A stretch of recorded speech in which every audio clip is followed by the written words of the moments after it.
Hello అండి. Hi నమస్తే. Welcome back to our channel భూమి ట్రెండ్. మనందరికీ తెలుసు ఆకుకూరలు మన ఆరోగ్యానికి చాలా మంచిదని. సో, అలాంటి ఆకుకూరల రెసిపీ నేను ఇప్పుడు చేయాలనుకుంటున్నాను అండి. అదేంటి అంటే చిర్రాకు రెసిపీ అనమాట. చిర్రాకు ఫ్రై.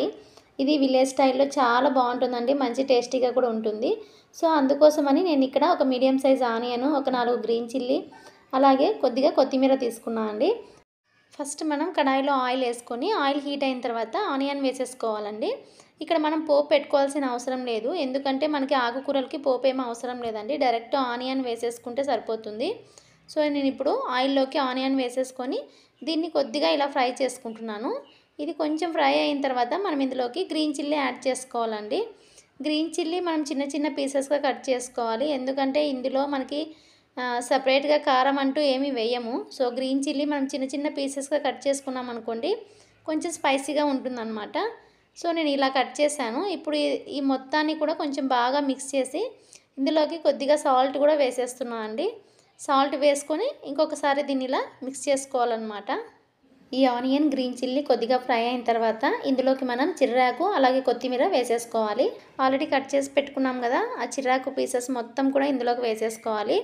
ఇది చూడ్డానికి కొంచెం ఎక్కువగానే కనిపిస్తుందండి, కానీ ఇది ఫ్రై అయిందనుకోండి చాలా కొంచెంగానే అనిపిస్తుంది మనకి. ఇప్పుడు ఈ మొత్తాన్ని బాగా కలిపేసుకొని మూత పెట్టుకోవాలండి. ఒక 5 మినిట్స్ వరకు మూత పెట్టి ఉడికించుకోవాలి. చూసారు కదా, 5 మినిట్స్ తర్వాత ఇందులో ఉన్న వాటర్ అంతా కూడా బయటకు వచ్చేసి ఉంటుంది. ఆకుకూర కూడా ఇలా మగ్గిపోయి ఉంటుందండి. ఈ ఆకులన్నీ కూడా మగ్గిపోయి ఉంటాయి. మనం ఇందులో ఎక్కడ కూడా వాటర్ యూజ్ చేయలేదు, కానీ ఎంత వాటర్ బయటకు వచ్చింది చూడండి.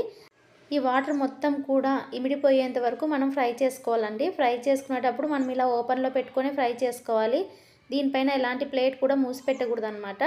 సో, నేను ఇలా ఫ్రై చేశానండి. చూడడానికి ఎంత ఆకుకూర కనిపించింది, కానీ అది ఫ్రై అయిపోతే చూడండి ఎంత తక్కువగా కనిపిస్తుందో. ఇప్పుడు ఇందులోకి నేను ఫైనల్గా పసుపు యాడ్ చేశానండి. ఈ పసుపు అంతా కూడా ఆకుకూరకి బాగా పట్టేలాగా కలిపేసుకోవాలి. మనం పసుపు చివర్లోనే వేసుకోవాలండి, స్టార్టింగ్లో వేసుకోకూడదు అనమాట. ఓకే అండి, మరి చూసారు కదా, ఫైనల్గా మనకి చిర్రాకు ఫ్రై రెడీ అయిపోయింది.